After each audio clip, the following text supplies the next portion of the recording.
Bapak Ibu saudara sekalian, kalau orang non-Kristen memandang Tritunggal sebagai titik lemah kekristenan, justru kita harus memandang itu kekuatan. Itu kekuatan. Jadi kalau orang memandang kekristenan sebagai titik lemah, karena mereka tidak mengerti. Dan kalau orang Kristen memandang itu juga titik lemah, dia pasti tidak memahami.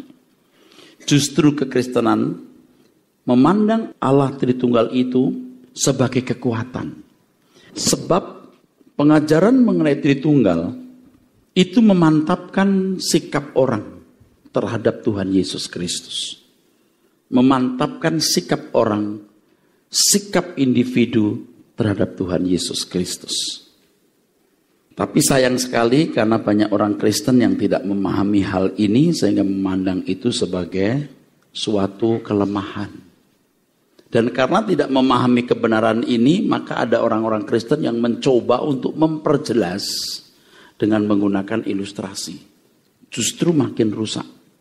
Justru makin salah. Jika kita mengerti kebenaran mengenai Allah Tritunggal, kita tidak membutuhkan ilustrasi. Karena tidak ada ilustrasi yang bisa dengan tepat mewakili relasi atau hubungan antara Bapa, Anak, dan Roh Kudus. Tidak ada. Saya mengerti bahwa terminologi Tritunggal ini tidak ada di dalam Alkitab. Saya memahami. Dan kita semua setuju tidak ada kata Tritunggal. Tetapi fakta adanya ketritunggalan itu ada dalam seluruh Alkitab. Dari Kejadian sampai Wahyu. Jadi kita tidak boleh merasa minder atau rendah diri kalau kita mengakui ada ketritunggalan di dalam kekristenan. Nah, yang harus kita hindari, saudara, Tritunggal tidak sama dengan triteisme, apalagi politeisme. Triteisme artinya bahwa Allah orang Kristen itu satu hanya dalam keberadaannya, saudaraku sekalian. Ini unitas maksud saya. Keberadaannya tetap satu pribadi. Ini salah. Politeisme juga tidak. Nah, bagaimana menjelaskan itu? Nah, nanti kita harus membaca di sepanjang makalah ini disampaikan.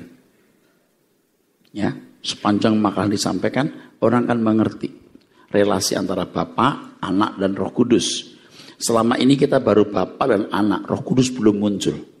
Tapi pasti nanti akan sampai ke situ. Nah, bila relasi Bapa dan Anak belum jelas, maka sulitlah saya akan menambahkan relasi dengan Roh Kudus. Jadi Tritunggal itu bukan kelemahan, justru kekuatan. Di situ orang akan harus bersikap terhadap Tuhan Yesus. Kenapa saya mengatakan ini? Nanti kita lihat. Ya. Nah, Allahnya orang Kristen itu betul-betul, kalau saya gunakan kata, saya pinjam jamak. Tapi bukan begini ya, disebut di sini Pak Wiknyo, di rumah disebut Nyonyo, di sana Pak Wewik, orangnya sama. Bukan, itu salah. Dan banyak orang Kristen selama itu memandang itu keliru. Cuman satu pribadi salah, itu keliru. Keliru sekali. Keliru, sangat keliru. Benar-benar ada Bapa dan Anak. Kalau Alkitab berbicara mengenai Allah yang esa, itu yang dipersoalkan bukan soal jumlah, bukan soal keberadaan. Ingat, yang dipersoalkan mengenai relasinya dengan Allah lain. Jika dikatakan dia Allah yang esa, itu relasinya dengan Allah yang lain. Bahwa tidak ada Allah yang benar selain dia. Kan pada waktu itu yang dihadapi oleh orang Israel itu kan banyak dewa-dewa. Ada dewa Baal, Dagon, Asitoret, Asera. Lalu Allah berkata, aku Allah yang esa. Itu dalam kaitannya dengan banyaknya ilah-ilah atau Allah-Allah atau dewa-dewa. Tapi tidak mempersoalkan keberadaan Allah itu, tidak dipersoalkan. Demikian pula dalam perjanjian baru, saudaraku. Ketika bicara soal Allah yang esa, itu hubungannya dengan adanya berhala-berhala. Jadi tidak mempersoalkan berapa jumlah pribadi dalam lembaga Allah itu. Jadi kalau ada ilustrasi begini, ini ilustrasi mesti saya beritahu. Tolong barang ini sampai ke alamat alamat A. Oke? Jangan ke alamat lain. Yang dipersoalkan itu alamat. Soal siapa penerimanya, berapa jumlah yang menerima, itu nggak dipersoalkan. Yang dipersoalkan objek adresnya. Ya, demikian kalau Allah berkata, aku Allah yang esa. Yang dipersoalkan bahwa tidak ada Allah lain selain Allah Israel ini. Juga di perjanjian baru, di situ kan ada beberapa ayat yang telah dikemukakan, saudaraku. Ya, tidak bisa dibantah. Di perjanjian lama itu, ketika Allah berkata, marilah kita, baiklah kita. Itu Allah bicara dengan siapa? Orang berkata dengan malaikat-malaikat. Tidak. Pada waktu penciptaan pasti dia tidak bicara dengan malaikat-malaikat. Kenapa? Karena malaikat bukan pencipta. Malaikat bukan pencipta. Pasti ada pribadi lain. Dan langsung saja saya mengatakan bahwa itu pribadi Tuhan Yesus. Maka di Yohanes pasal 1 dikatakan pada mulanya adalah firman. Firman itu bersama-sama dengan Allah. Dan firman itu adalah Allah. Pada mulanya adalah firman, logos. Kenapa enggak pada mulanya adalah Allah? Kenapa logos atau firman? Karena konteksnya Yohanes hendak fokus bahwa yang menciptakan bumi ini logos, firman. Itu konteksnya. Kenapa enggak pada mulanya adalah Allah? Kenapa logos? Karena konteksnya Yohanes mau menekankan bahwa yang menciptakan langit dan bumi kita ini logos, Tuhan Yesus. Tanpa dia tidak ada sesuatu yang jadi. Kalau melihat Kejadian pasal 1, firman Tuhan mengatakan pada mulanya Allah menciptakan langit dan bumi. Kenapa enggak logos? Ya kita logikanya adalah kitab itu kan ditulis oleh Musa pada zaman 1500 tahun sebelum Tuhan Yesus datang. Rahasia Allah masih ditutup, belum tahu. Rahasia itu kan tersingkap di perjanjian baru. Ketika Tuhan Yesus berkata, tidak seorang pun mengenal Bapa selain anak. Dan kepada siapa anak itu menyatakan diri atau memberitahu. Oh ternyata di dalam Elohim itu ada Bapa dan anak. Itu disingkapkan di perjanjian baru. Dan ternyata anak yang menciptakan langit dan bumi. Tapi anak itu sendiri menyatakan tanpa melihat Bapa, anak nggak bisa buat apa-apa. Berarti Bapa di surga menuntun anak itu menciptakan langit dan bumi. Kok begitu? Ya begitu. Kok begitu Pak? Ya begitu di Alkitab. Pada mulanya adalah firman, firman itu bersama-sama dengan Allah. Dan firman itu adalah Allah. Dan tidak ada sesuatu yang jadi tanpa dia. Nah, ini yang orang tidak berani ngomong. Lah jelas kok. Yohanes 1 ayat 3 itu jelas. Tanpa dia tidak ada sesuatu yang jadi. Artinya Tuhan Yesus yang menciptakan itu. Lalu kok bisa ya? Ya bisa. Dalam teks lain Tuhan mengatakan anak itu melihat apa yang diperbuat oleh Bapa. Jadi tanpa melihat Bapa dia tidak bisa buat apa-apa. Rupanya Bapa menuntun anak menciptakan langit dan bumi ini, saudara. Maka tadi saya katakan, ketritunggalan itu bukan satu kelemahan, justru kekuatan. Artinya orang harus bersikap terhadap Tuhan Yesus. You mau terima nggak dia sebagai pencipta? Mau terima nggak dia sebagai Tuhan? Mau terima nggak bahwa dialah yang menjadi penguasa jagat raya ini? Bukan Allah Bapa. Bapa mempercayakan pelaksanaan penyelenggaraan pemerintahan kepada Tuhan Yesus. Maka dikatakan dia duduk di sebelah kanan Allah. Duduk di sebelah kanan Allah bukan berarti secara fisik. Artinya dia menerima kuasa pemerintahan. Kan pengertian orang pada zaman itu, zaman Helenis, duduk di sebelah kanan Allah artinya orang yang dipercayai. Makanya kalau kita membahas mengenai Allah di dalam buku ini, apa Allah itu? Allah itu pribadi yang memiliki kehendak, yang kehendaknya tidak bisa dibatalkan atau ditolak. Kalau orang menolak akan dihukum. Itu pribadi. Yang boleh begini hanya Allah. Yang boleh begini hanya Allah. Yang punya kehendak dan kehendaknya tidak boleh dicegah, tidak boleh dibatalkan, tidak boleh ditolak. Itu hanya Allah. Allah itu begitu. Kok begitu, Pak? Nah, kembali kan Allah berkata, Musa, kau kujadikan Allah bagi Firaun. Betul? Di situ kan ada rumusan apa itu Allah. Yang merumuskan Allah sendiri. Kujadikan kamu Elohim untuk si Firaun. Maksudnya, lakukan apa yang kau kehendaki untuk dilakukan dan dia tidak boleh menolak. Kalau menolak hukum. Lalu Harun jadi nabimu.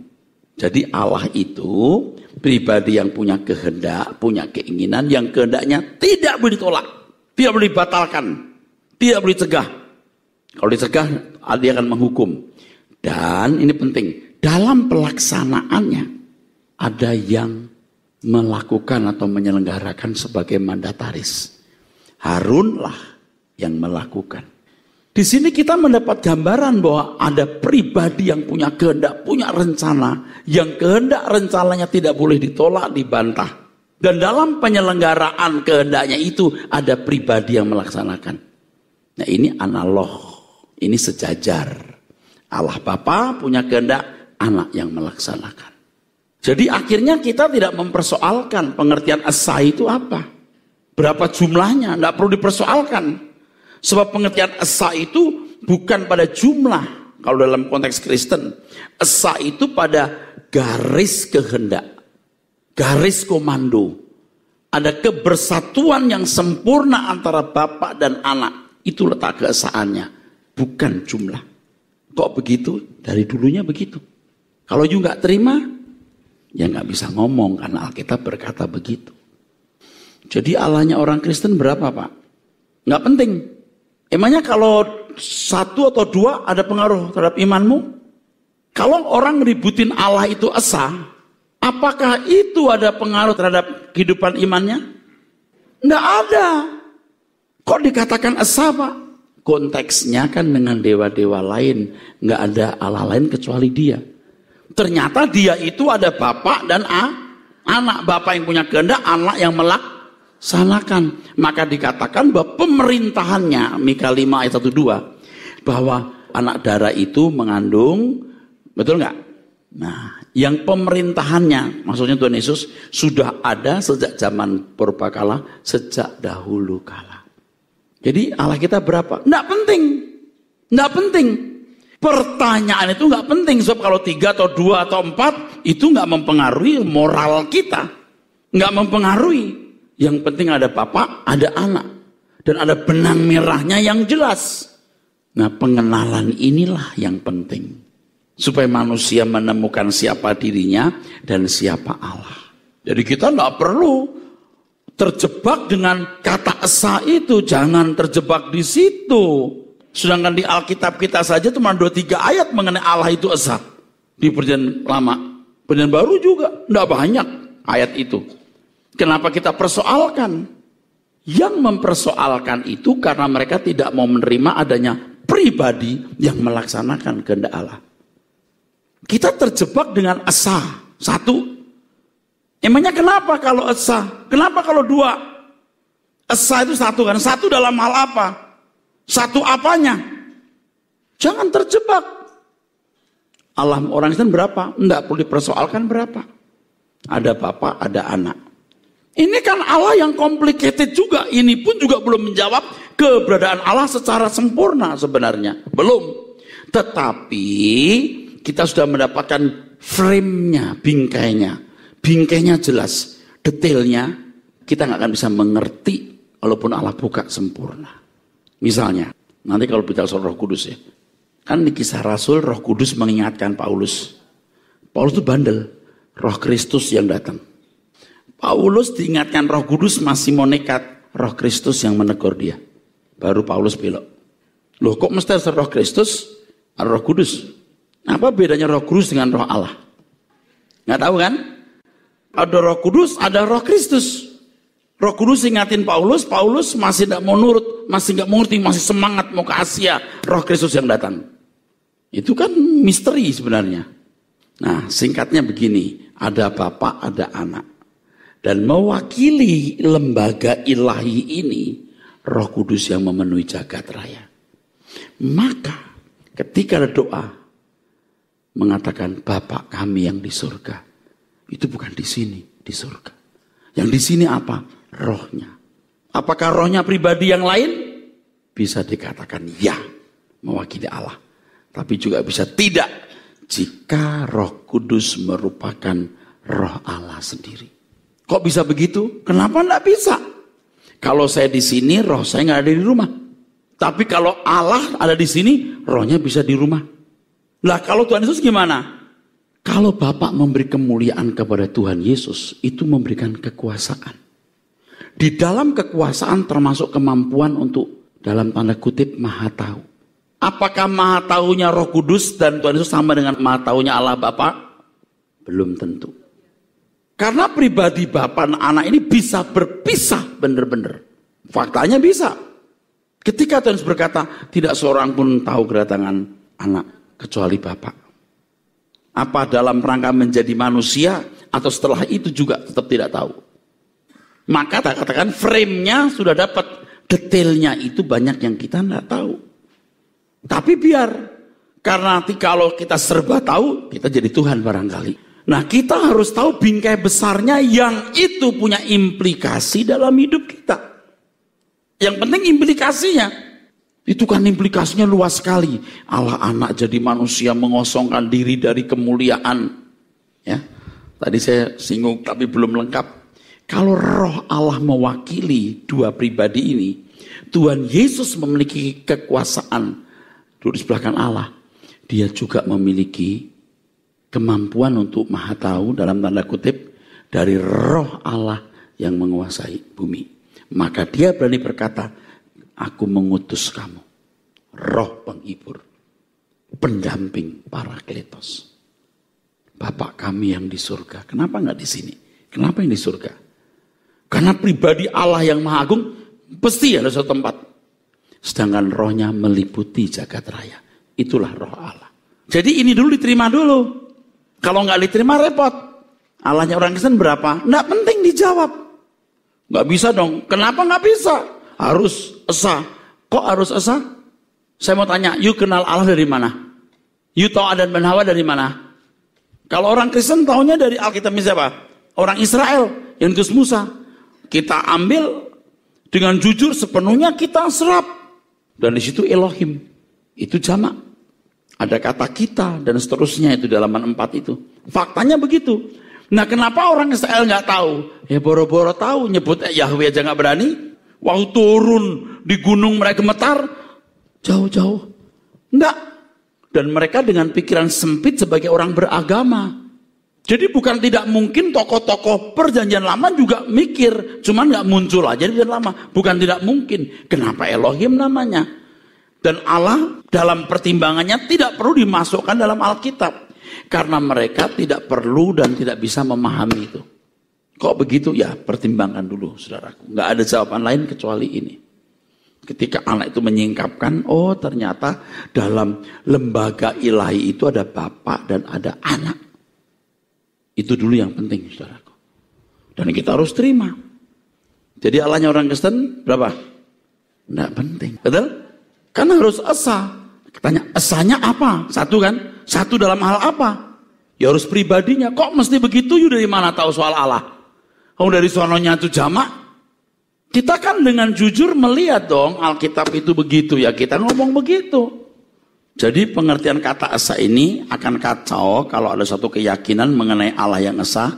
Tapi tidak menerima perantara yaitu Tuhan Yesus Kristus. Ya pasti kacau. Pasti kacau. Kalau kita kan sekarang terima ada Allah yang tidak kelihatan dan ada pelaksana pemerintahan Tuhan Yesus Kristus. Jelas. Jadi Allahnya orang Kristen berapa jumlahnya? Nggak penting. Jadi jangan kita terjebak dalam konteks itu. Iran ya bertahun-tahun kita nggak pernah tahu ini. Kalau orang tidak menyembah Allah Israel, Allah Abraham, betul nggak? Itu nggak mempersoalkan itu Yesus atau apa, tolak aja. Sudah, gua nggak terima Allah itu. Tapi kalau orang percaya Allah Abraham, kalau di situ ada perantara itu, terganggu dia. Dia terganggu. Dulu 3 itu, Bapa, Anak, Roh Kudus. Tidak mungkin Bapa itu mengatasi dan mengatur jagat raya ini bersama dengan anak. Itu hubungannya luar biasa Bapa dan anak ini. Luar biasa. Ketika anak turun, Bapak yang mengatur jagat raya. Waktu Tuhan Yesus turun jadi tamunya Abraham, jagat raya tetap ditopang oleh Roh Allah yang mengatasi jagat raya. Nggak sulit itu. Itu kalau pakai sistem komputer, sistem kita aja luar biasa itu bisa. Apalagi Allah yang sempurna. Saya kadang-kadang mikir begini, cuman nggak tahu ya. Tuhan Yesus kok tahu? Ya Roh Kudus ada linknya ke dia. Ada link kepada Tuhan. Tahu? Ngerti? Ngeling, pasti ngeling ke Tuhan Yesus. Karena dia diberi kekuasaan di sebelah kanan Allah, maka Roh Allah yang menguasai jagat raya ngeling ke Tuhan Yesus. Dia pun ikut Maha Tahu. Tapi M-nya kecil ya. Kalau Bapak, M besar. Kok begitu? Kan banyak orang gak rela. Karena orang mau mensejajarkan Bapak dan anak. Tidak mungkin sejajar. Ingat ada dual, ada jamak. Betul? Ada dual, ada jamak. Bapak, anak itu bukan dual, tapi jamak. Jadi bukan sepasang yang seimbang, bukan anak dan bapak. Kenapa disebut anak? Dulu kan jawaban kita begini, ya karena itu hubungan yang paling dekat. Nah, memang dia keluar dari bapak, itu anak. Keluar dari bapak, kapan? Jangan tanya kapan itu keluar waktu. Emangnya urusannya apa kamu? Tahu kapan segala. Makanya nggak semua pertanyaan bisa dijawab, kita kejebak. Kalau begitu dia ciptaan, apa artinya ciptaan? Kayak kita ini ciptaan, apa yang diciptakan? Roh kita enggak diciptakan, tubuhnya yang diciptakan, rohnya tidak, roh dari Allah.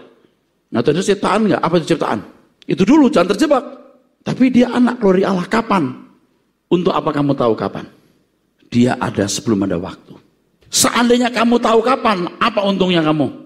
Itu merendahkan Tuhan Yesus. Saya tidak merasa merendahkan dia. Seandainya saya tahu kapan dia diciptakan, tetap saya menghormati dia sebagai Allahku, sebagai Tuhanku.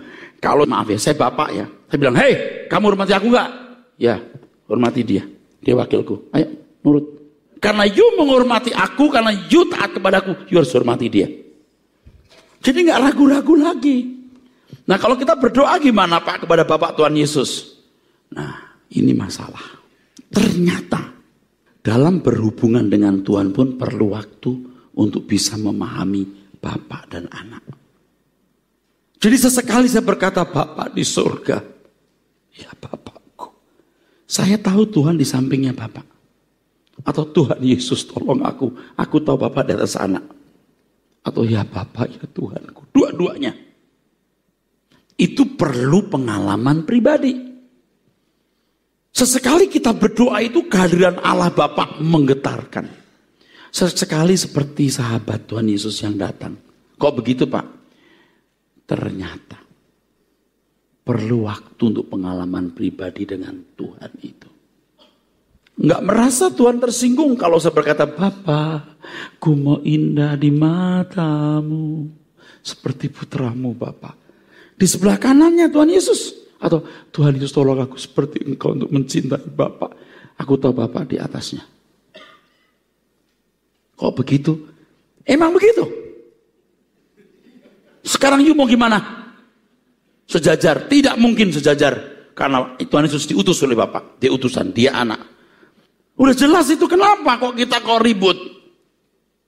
Oke, kalau fungsi kedudukan Allah itu pribadi yang punya kehendak atau keinginan, yang kehendaknya tidak boleh dibantah, dicegah atau dibatalkan. Dan dalam melaksanakan kehendaknya Allah memiliki mandataris atau pelaksana. Itu jelas. Itu aja jelas. Lebih elegan mana? Lebih elegan mana? Ada Allah yang mengatur semua gitu. Ayah Allah satu itu, atau Allah yang Bapak yang terhormat, lalu ada anak yang mengatur. Lebih elegan mana? Coba pikir aja, jangan karena saya Kristen lalu saya begitu. Coba elegan yang mana? Gini loh, ngerti enggak? Ada Allah satu ngegeratak pelusukan kemana-mana. Enggak jelas. Formatnya nggak jelas, tapi ada Bapak kami yang di surga. Agung banget loh. Itu elegan banget. Ada roh yang menguasai. Dan pelaksananya ada Tuhan Yesus. Tuhan Yesus ngeling dengan roh Allah itu. Coba hebat nggak? Itu udah jelas banget. Nggak perlu pakai gambaran Allah Bapa Roh Kudus seperti es. Ada cairnya, ada uapnya. Nggak perlu, nggak bener. Seperti telur. Ada kulitnya, ada kuningnya, ada putihnya. Kurang kerjaan loh. Nggak perlu begitu. Nggak perlu ada gambaran-gambaran, nggak perlu. Karena format Anda terbawa oleh format agama lain. Sehingga bingung. Bapak anak piye ya gimana? Tapi kalau sudah mengerti ini nggak bingung. Bapak di surga. Ada Tuhan Yesus di sampingnya itu. Kok berani? Tuhan bilang aku berantara. Aku syafaat. Kalau kamu datang kepada Bapak, aku yang membawa. Ya Bapak ini boleh. Ini saudaraku dia yang percaya padaku. Juru syafaatnya Tuhan Yesus. Maka di dalam nama Tuhan Yesus aku berdoa. Artinya keberanianku menghampiri Allah karena Tuhan Yesus. Tanpa dia aku tidak bisa menghampiri Allah. Jadi kalau Bapak di surga ada Tuhan Yesus. Nanti Tuhan Yesus tolong aku. Saya tahu Bapak di atasnya yang telah memberi kekuasaan kepada beliau. Kok repot gitu? Ketika aku berdoa kepada Bapak, aku tahu di atas Tuhan Yesus. Dan aku bisa menghampiri Bapak karena Tuhan Yesus sebagai syafaatnya, perantara. Allah satu, perantaranya satu, enggak tiga. Itu hebat di Alkitab itu. Kalau berdoa kepada Tuhan Yesus, gimana Bapak? Bapak menyerahkan kekuasaan kepada anak. Kok bisa dua-dua? Karena saya selain umat, aku juga anak. Tuhan Yesus sendiri yang sulung, kakak paling tua dan aku adiknya. Dalam kerangka keselamatan, di mana aku menjadi saudara bagi Tuhan Yesus. Sombong amat. Ya kita berkata begitu. Kalau bapaknya berkata begini, ya adik-adik, ini kakak paling tua ya, kamu sembah dia, harus tunduk. Maka kaisar-kaisar Cina dulu kasih mahkota ke dia, langsung semua tunduk. Berani berdiri, tusuk mati dia, betul nggak? Gitu gampang loh jawabnya, isi. Sejatinya Tuhan Yesus sudah memerintah sejak purbakala atau sejak dunia belum dijadikan. Ada satu ayat yang mengatakan begini, nanti anak manusia kembali duduk di tempat di mana sebelumnya dia berada. Di sebelah kanan. Jadi sebenarnya pemerintahan Allah sudah berlangsung melalui putranya yang tunggal sebelum dunia dijadikan. Ya. Lucifer yang memberontak hendak menyamai yang maha tinggi, bisa jadi pemberontakan terhadap tahtanya, tahta Tuhan Yesus. Yaitu tahta yang diberikan oleh Allah Bapa kepada Tuhan Yesus. Nah, saya tambahkan. Ketika Lucifer berkata bahwa ia akan naik mengatasi bintang-bintang Allah. Kira-kira bintang-bintang Allah itu siapa? Malaikat. Tidak mungkin. Karena malaikat memang di bawah Lucifer. Setuju? Saya mencoba lihat teks aslinya loh itu. Saya tidak curiga aja. Bintang-bintang Allah ini pribadi-pribadi dalam Elohim. Waktu mengada-ada. Ya sekarang Anda pikir dulu. Kalau dia mau melampaui bintang-bintang. Itu maksudnya malaikat. Sebelumnya Lucifer ini sudah di atas malaikat-malaikat. Diciptakan paling bagus, paling indah, paling bijaksana, paling cantik. Betul nggak? Dan tunggal. Nah, ini ngomong soal Lucifer lagi. The Prince of Heaven. Malaikat-malaikat yang jatuh jadi roh-roh jahat, daimonia, itu gemetar sama Tuhan Yesus. Tapi yang satu ini tidak gemetar. Yang mengatasi bintang-bintang Allah. Kalau bintang-bintang ini malaikat, ya emang udah di atasnya dia. Ya. Atau bintang-bintang ini yang disebut dalam kitab Wahyu tua-tua. Ya. Tua-tua. Kayaknya kecil kemungkinan. Apakah ini curiga saja. Ini saya nggak pastikan. Curiga, apakah ini pribadi-pribadi dalam Elohim. Cuman saya curiga tapi tidak membuat rumusan. Lalu apa artinya menyamai yang maha tinggi? Saya curiga lagi itu. Dia tidak ingin tunduk kepada Allah yang maha tinggi. Curiga aja saya saudara, tapi saya nggak memberikan rumusan di sini. Sebab kalau Tuhan Yesus sudah memerintah sebelum dunia dijadikan, pemerintahnya sejak zaman purbakala, siapa yang lawan Lucifer kalau bukan Tuhan Yesus? Maka ada ayat mengatakan semua musuhmu nanti kutundukkan di bawah kakimu. Kenapa musuhmu bukan musuh Bapak? Bagaimana cara Bapak menundukkan musuh itu? Dengan rohnya. Roh Kudus. Roh Allah. Karena tanpa roh Allah orang percaya pun gak bisa buat apa-apa. Kalau ini masih membingungkan, jangan dimasukkan di hati. Tapi logikanya harus sudah masuk. Saya ulangi ya. Kalau pemerintahan yang sejak zaman purbakala, dia pelaksana dong pemerintahan Allah. Tuhan Yesus Kristus memiliki kemuliaan sebelum dunia ini diciptakan dan kemuliaan itu diberikan kembali waktu dia menang ya. Keesaan yang sempurna ditinjau dari keberadaannya. Sebab yang terpenting adalah bagaimana Allah menggelar atau melaksanakan pemerintahannya. Jadi keesaan di situ harus ditinjau dari ini, bagaimana Allah menggelar dan melaksanakan pemerintahannya.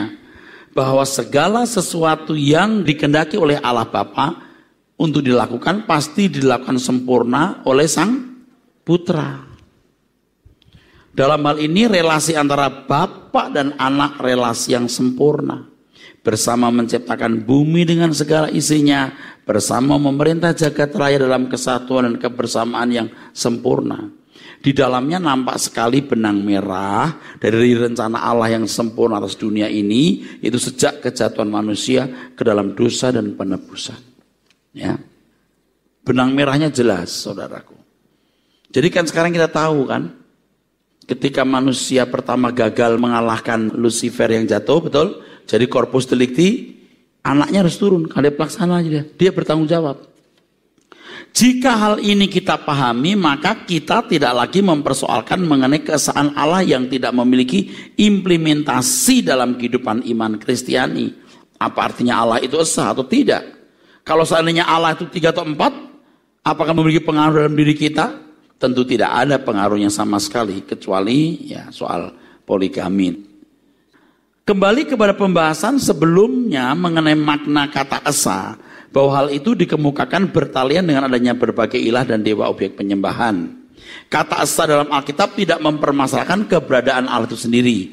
Yang penting bagi umat adalah bahwa objek penyembahan adalah Allah Elohim. Selanjutnya, nah ini, umat harus memahami secara mendalam mengenai fungsi dan kedudukan Allah, sehingga umat hidup dalam kehendak serta rencananya. Yang penting kita mengerti kehendak dan rencananya, itu yang penting. Dan hidup di dalamnya. Jadi kalau tekanan yang berlebihan dan tidak proporsional mengenai keberadaan Allah yang esa, tidak banyak berarti. Maka Yakobus mengatakan, engkau percaya bahwa hanya ada satu saja Allah, kamu percaya? Itu baik, tapi setan pun juga. Ini teks aslinya roh jahat, bukan setan. Jadi tidak terlalu kita persoalkan, yang penting implementasinya jelas, ada Allah Bapa, adalah anak-anak yang memerintah. Apa yang dikehendaki oleh Allah Bapa. Nah, yang jelas itu kita bisa mengerti, benang merahnya jelas. Itu yang penting. Mengapa ada pelaksana? Dijawab masalah yang perlu dipersoalkan adalah mengapa dalam menggelar atau melaksanakan pemerintahannya harus ada yang mendampingi. Jawabnya adalah sebab Allah roh adanya, tidak dapat dilihat dan berinteraksi langsung dengan benda materi. Sedangkan yang diperintah fisik atau materi sifatnya. Allah Bapa yang tidak pernah dapat dilihat menunjukkan keagungan, kemuliaan dan perbedaan hakiki. Dengan semua ciptaannya, Tuhan Yesus memuliakan Bapaknya. Tuhan Yesus menyebut Allah Bapa itu Allahku loh. Kok masih gak mau ngerti? Memang Bapa itu Allahnya. Dia yang mempunyai kehendak dan tidak boleh dibantah. Dan Tuhan yang melaksanakan. Tuhan Yesus. Kok dia Allah? Karena dia pelaksananya. Kau juga Allah. Memang harus ada satu yang punya kehendak, satu yang melaksanakan. Ini yang disebut lembaga ilahi.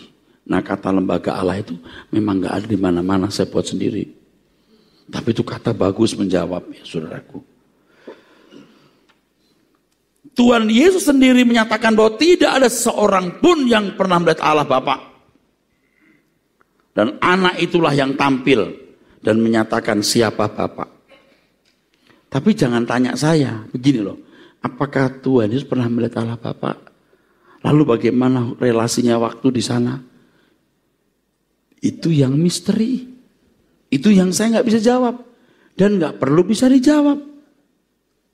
Itu misteri itu. Kalau saya boleh menjelaskan dramatisir begini, nanti di langit baru bumi baru, dia akan duduk di tahta. Dia akan memimpin. Tapi Allah tidak pernah kelihatan. Tuhan Yesus bisa lenyap. Bisa muncul. Seperti pada waktu kebangkitannya. Oh itu mudah, itu bisa. Tapi jangan menyamakan Tuhan Yesus dengan Roh Kudus. Roh Kudus rohnya Allah. Kristus punya roh sendiri, roh Kristus. Bukan Roh Kudus. Tuhan Yesus punya roh sendiri, roh Kristus. Roh Kudus, rohnya Allah. Karena Tuhan Yesus diberi kemuliaan, dilingkan. Kamu boleh tahu apa yang aku tahu. Pertanyaannya, apa kemahatauan Allah Bapa seperti putranya? Nah itu yang mesti dijawab. Ya. Oke, satu-satunya sumber mengenai Allah itu hanya Alkitab. Jadi kalau bukan Alkitab, kita pokoknya buang. Tidak perlu sumber yang lain, tidak perlu. Allah itu begini, begono begini, tidak perlu didengar. Hanya Alkitab. Untuk melengkapi Alkitab tidak perlu dilengkapi. Sorry Jack. Udah lengkap.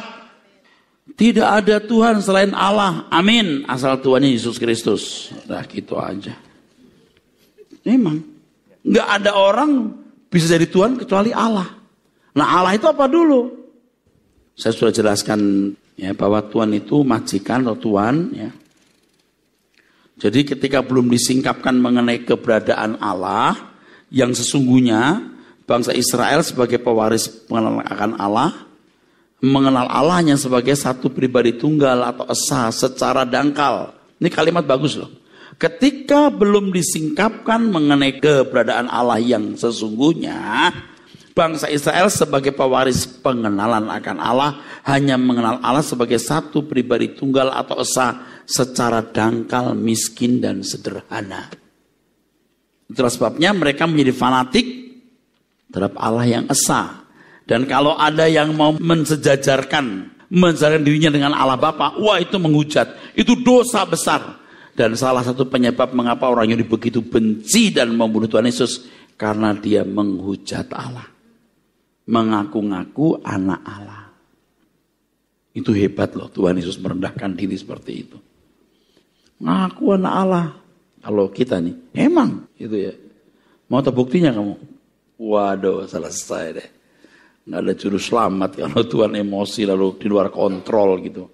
Mau tahu saya Allah sendiri. Mau tahu aku anak Allah. Wah, Tuhan turunkan malaikatnya. Wah, jebol deh. Udah rusak. Tapi Tuhan merendahkan diri taat sampai mati, bahkan mati di kayu salib. Lalu waktu gini saudara, pernah Anda berpikir kenapa orang Kristen zaman mula mau dianiaya Tuhan seolah-olah diem? Jawabnya gampang loh, kecil. Tahu nggak? Kecil. Kitanya anggap itu besar. Nggak ada apa-apanya itu Romawi, itu Kaisar Nero. Nggak ada apa-apanya. Alamat tinggi, itu kecil. Kalau ini, mati semua.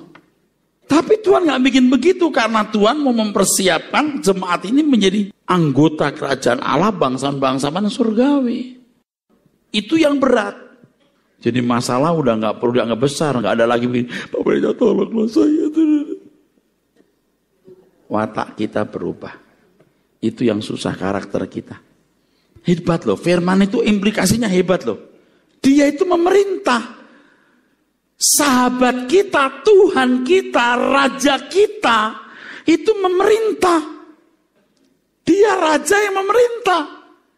Nah supaya jumlah korpus delikti cukup, nggak bisa disulap sama Tuhan. Kita harus berjuang.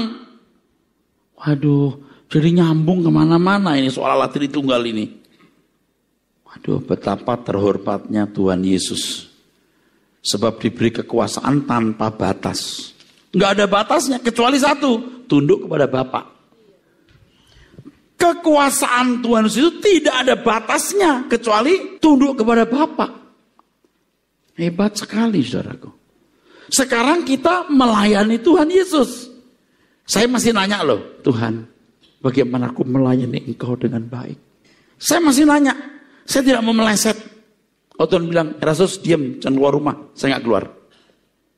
Rasus berhenti jadi gembala sidang, jadi pedagang, saya jadi pedagang. Terserah Tuhan mau suruh apa. Pokoknya saya mau menyenangkan dia. Itu besar, itu mulia. Karena dia yang menerima segala kuasa pemerintahan.